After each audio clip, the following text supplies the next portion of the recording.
एक छोटा सा गांव था, नाम था मोहनपुर। उस गांव में एक 200 साल पुराना कुआं था। लोग कहते थे हर रात उस कुएं से एक रोती हुई लड़की की आवाज सुनाई देती है।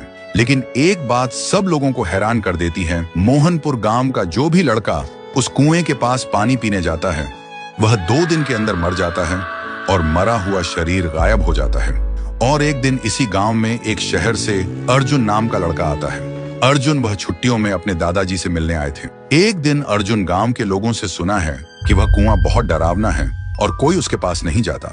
लेकिन अर्जुन सोचते हैं डर सिर्फ अंधविश्वास है और कुछ भी नहीं। एक दिन धूप में जाते हुए अर्जुन को प्यास लगी और बिना किसी से पूछे वो सीधा उस कुएं से पानी पीने चला गया। तब अचानक से एक लड़की का चेहरा सामने आया। अर्जुन डरा हुआ था और तुरंत वहां से भागकर घर पर चला गया।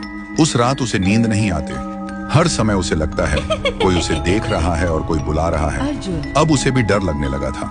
फिर सुबह अर्जुन ने एक बुजुर्ग से पूछा, चाचा ये कुआं इतना डरावना क्यों है?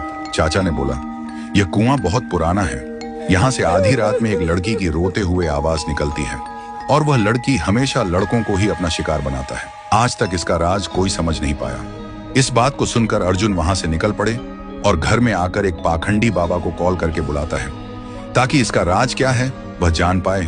और आखिरी दिन पाखंडी बाबा आता है और गांव के सभी लोग इकट्ठा होता है। पाखंडी बाबा उस कुएं को देखकर कांपते हुए कहता है कि यह तो बहुत ही भयानक है। कुएं के अंदर जो भी है उसको पकड़ना मेरे बस के बाहर है। ऐसे बोलकर पाखंडी बाबा उस गांव से निकल पड़े। ऐसी स्थिति में गांव वाले का डर और भी बढ़ जाता है।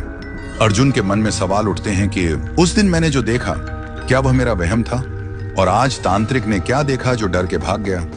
आखिरी दिन अर्जुन आधी रात में कुएं के पास एक पेड़ के पीछे छुप जाता है। अर्जुन देखा है कि कुएं के अंदर से एक अजीब सा रोने वाला लड़की का आवाज सुनाई देता है और तभी कुएं के अंदर से एक लड़की बाहर निकलती है। थोड़ी देर बाद एक लड़का गाड़ी लेकर गांव से गुजरता है। वह लड़की उसके सामने आ जाती है और लड़की उस लड़के को मार देता है और लड़के का शरीर गायब हो जाता है। अर्जुन यह सब देखकर हैरान रह जाता है।